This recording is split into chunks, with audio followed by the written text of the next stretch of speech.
नमस्कार दोस्तों, आप सभी का स्वागत है डी के जनरल स्टडीज़ में। दोस्तों, रायगढ़ ज़िले से यहाँ पर बड़ी भर्ती निकली है जिसमें आपका छात्रावास अधीक्षक, साथ ही साथ यहाँ पर आपके अतिथि शिक्षक की भर्ती निकली है। तो आइए मैं आपको डिटेल में बताता हूँ कि कब तक फॉर्म भरना है, क्या योग्यता है, क्या पेमेंट रहेगी और किस माध्यम से फॉर्म भरनी है। तो दोस्तों, चैनल में पहली बार आए तो चैनल को सब्सक्राइब जरूर कर लीजिए। साथ ही साथ बेल घंटे का जो ऑल बटन है उसको भी प्रेस कर ले, क्योंकि इस चैनल में आपको सभी तरह की गवर्नमेंट जॉब की जानकारियाँ दी जाती है, चाहे वह स्टेट की हो या सेंट्रल की। तो आप चैनल से जुड़ जाइए। 100% आपको यहाँ पर जॉब जो भी निकलती है उसकी जानकारियाँ लेटेस्ट समय पर दी जाती है। तो चलिए आगे बढ़ते हैं। भारत सरकार जनजाति कार्य मंत्रालय द्वारा प्रदेश में संचालित एकलव्य आदर्श आवासीय विद्यालय के संचालन हेतु गठित छत्तीसगढ़ राज्य स्तरीय आदिम जाति कल्याण आवासीय एवं आश्रम शैक्षणिक संस्थान समिति रायपुर छत्तीसगढ़ के अंतर्गत जिला रायगढ़ में संचालित एकलव्य आदर्श आवासीय विद्यालय में शैक्षणिक सत्र 2023-24 हेतु अस्थायी रूप से मानदेय पर अध्यापन कार्य हेतु अतिथि शिक्षकों फ्रेश अभ्यर्थी की व्यवस्था हेतु पात्र अभ्यर्थियों से ऑफलाइन आवेदन आमंत्रित किए जाते हैं। विज्ञापन का विस्तृत जो विवरण है विभाग के वेबसाइट पर आपको देखने को मिल जाएगा, www.eklavya.cjnic. या जिले की वेबसाइट पर आपको देखने को मिल जाएगा। तो मैं आपको बता दूं, इसका फॉर्म भरने के बाद बहुत सारे अभ्यर्थी कमेंट कर रहे थे कि सर फॉर्म भरने के बाद हमको पता कैसे चलेगा कि किसका सिलेक्शन हुआ है किसका नहीं। तो आपको यहाँ पर उसका जो पात्र लिस्ट है मिल जाएगा www.raigarh.go.in पर। सभी जिले का यहाँ पर वेबसाइट है, उस पर आपको देखने को मिल जाएगा। आवेदन करने की जो अंतिम तिथि है 6/5 मतलब 6 मई तक है, बहुत कम समय दिया गया है। और आपको आवेदन इस पते पर करना है, कलेक्टर अध्यक्ष जिला स्तरीय आदिम जाति कल्याण आवासीय एवं आश्रम शैक्षणिक संस्थान समिति जिला रायगढ़ के पते पर आपको जो फॉर्म है भरना है। तो आइए मैं आपको डिटेल में बता देता हूँ यहाँ पर क्या है। तो दोस्तों, यहाँ पर जो भर्ती है तो कुल विषयवार शिक्षकों एवं छात्रों से शिक्षकों की संभावित आवश्यकता यहाँ पर है। तो सबसे पहले यहाँ पर रायगढ़ जिला है जिसमें आपका विकास खंड है खरसिया। तो सबसे पहले खरसिया में देख लेते हैं, विद्यालय का नाम है छोटे मुड़पाल अंग्रेजी जो माध्यम है, जिसमें सामाजिक अध्ययन का एक पद है। और उस तरह से जो पीजीटी का पद है उसमें टीजीटी का यहाँ पर एक भी पद नहीं है। उसके बाद छात्र अधीक्षक का पुरुष का एक पद है, टोटल 2 पद। उसके बाद धर्मजयगढ़ सिरडिंगा अंग्रेजी माध्यम जिसमें सामाजिक अध्ययन का एक पद, अंग्रेजी का एक पद और व्यायाम शिक्षक का एक पद है।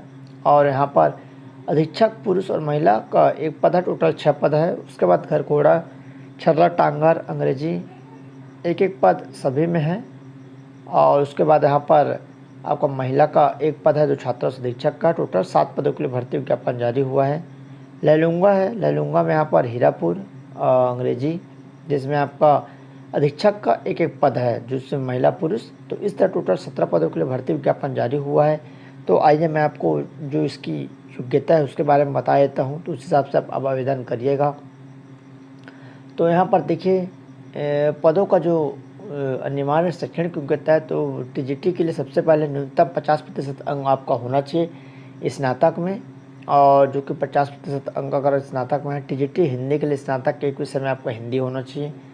और किसी मान्यता प्राप्त विश्वविद्यालय से बीएड या समकक्ष डिग्री जरूरी है। और राज्य जो टेट है या सी टेट अगर आप पास किए हैं सेकेंड पेपर का तो आप इसमें फॉर्म डाल पाएंगे। जो यहाँ पर टेट पास नहीं हो फॉर्म नहीं डाल पाएंगे। उसके बाद है पीजीटी का, इसमें विषय में 50% अंक है आपका स्नातक में, स्नातकोत्तर में।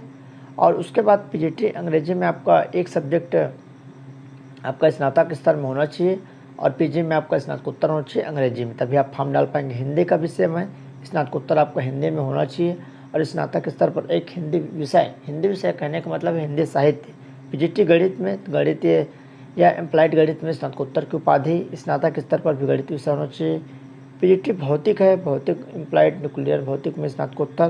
तो इस तरह से यह आप देख सकते हैं। कुछ भी डाउट्स हो नीचे कमेंट करिएगा। और पीजीटी के लिए यहाँ पर बीएड लगेगा, टेट आपका नहीं लगेगा। और वांछनीय योग्यता चाहिए गई हिंदी एवं अंग्रेजी माध्यम शिक्षण में प्रवीणता, जिसके लिए उम्मीदवार द्वारा घोषणा पत्र में सत्यापित करना होगा। उसके बाद है शासकीय अनुदान प्राप्त संस्थान से विद्यालय में शैक्षणिक कार्य का अनुभव 2 वर्ष होना चाहिए, यह चाहिए गई जरूरी नहीं है। छात्र अधीक्षक के लिए जो योग्यता है किसी भी मान्यता प्राप्त विश्वविद्यालय से न्यूनतम स्नातक डिग्री होना चाहिए। अगर आप स्नातक हैं, ग्रेजुएट है, तो छात्र अधीक्षक का फॉर्म भर सकते हैं। उसके बाद है मान्यता प्राप्त विश्वविद्यालय से मनोविज्ञान में डिप्लोमा स्नातक या स्नातकोत्तर बीएड की उपाधि है तो भी फॉर्म डाल पाएंगे। शासकीय शासकीय अनुदान प्राप्त संस्थान के साथ आवासीय विद्यालय या छात्रावास में कार्य करने का 2 वर्ष का अनुभव होगा तो भी फॉर्म आप डाल पाएंगे। अगर आप स्नातक हो तो भी फॉर्म डाल सकते हैं। आयु की गणना पीजीटी और टीजीटी के लिए 1 अप्रैल 2023 की स्थिति में कम से कम 21 वर्ष, अधिकतम 60 वर्ष, छात्र अधीक्षक के लिए न्यूनतम 21 वर्ष और अधिकतम 45 वर्ष रहेगा। तो इस तरह दे सकते हैं। चयन की जो प्रक्रिया है, चयन की प्रक्रिया मेरिट के आधार पर की जाएगी।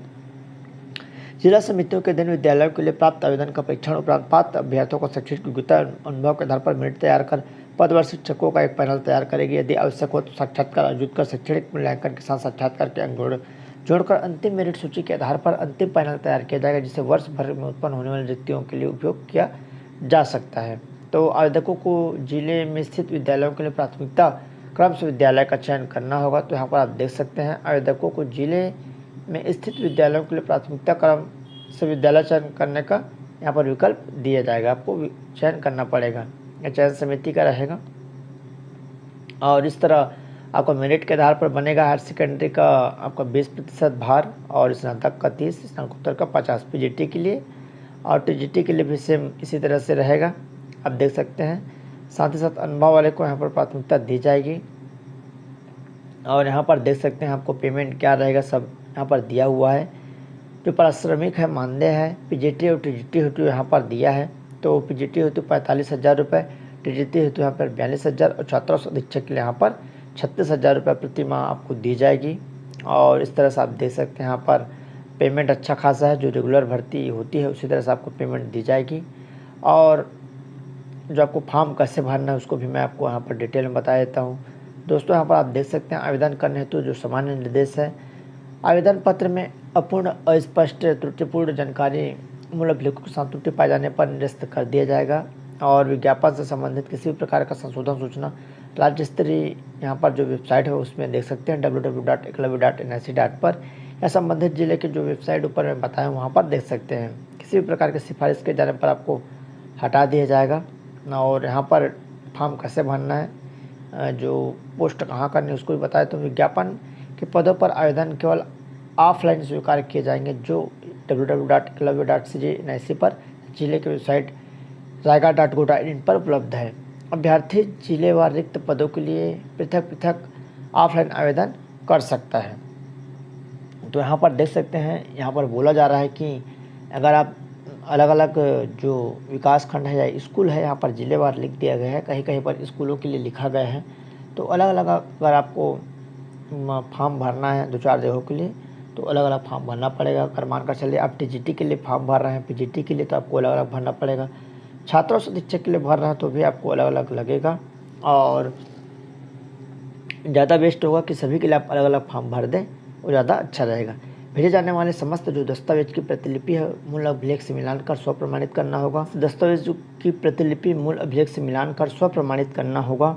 निर्धारित आवेदन पत्र के प्रारूप में समस्त स्व प्रमाणित अभिलेखों के साथ एक बंद बड़े लिफाफे में सील बंद कर संबंधित जिले की जिला स्तरीय समिति के कार्यालय में रजिस्टर्ड डाक से या स्पीड पोस्ट से ही भेजे जाए।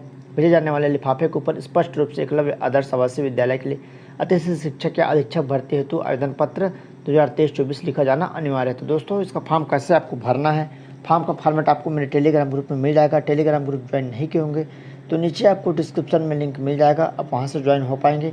या टेलीग्राम में आप सीधे DK जनरल स्टडी सर्च करेंगे तो ग्रुप आ जाएगा, वहाँ से आप ज्वाइन हो जाएंगे और वहाँ से आपको फॉर्म का फॉर्मेट और सारी डिटेल मिल जाएगी। तो आपको रायगढ़ का जो पिन कोड है, जो ज़िले का पिन कोड है, उसको आप यहाँ पर गूगल में सर्च कर लीजिएगा और वहाँ उसको डालकर भेजेंगे। आवेदन करने की जो अंतिम तिथि है 6 मई तक रहेगा। आप यहाँ पर क्या क्या दस्तावेज लगेगा यहाँ पर देख सकते हैं। हाई स्कूल सर्टिफिकेट की सूची, हायर सेकेंडरी इत्यादि। कंटिन्यू वैकेंसियाँ निकल रही है जो कि एकलव्य से, और मैं जितने भी एकलव्य का यहाँ पर विज्ञापन है सभी का वीडियो बना रहा हूँ, आप चैनल में जाकर ज़रूर देखिए। और कैसे फॉर्म भरना है उसका भी वीडियो मैंने बनाया हूँ। तो मैंने अलग से यहाँ पर आप सभी के लिए प्लेलिस्ट बना देता हूँ जो कि एकलव्य वाला है, उसका आप वहाँ से जाकर देख पाएंगे। तो फॉर्म का फॉर्मेट नीचे आपको मिल जाएगा। यहाँ पर सिंपल है फॉर्म का फॉर्मेट कैसे आपको भरना है। इसी में आपको अधीक्षक का भी रहेगा, सेम दोनों का एक है।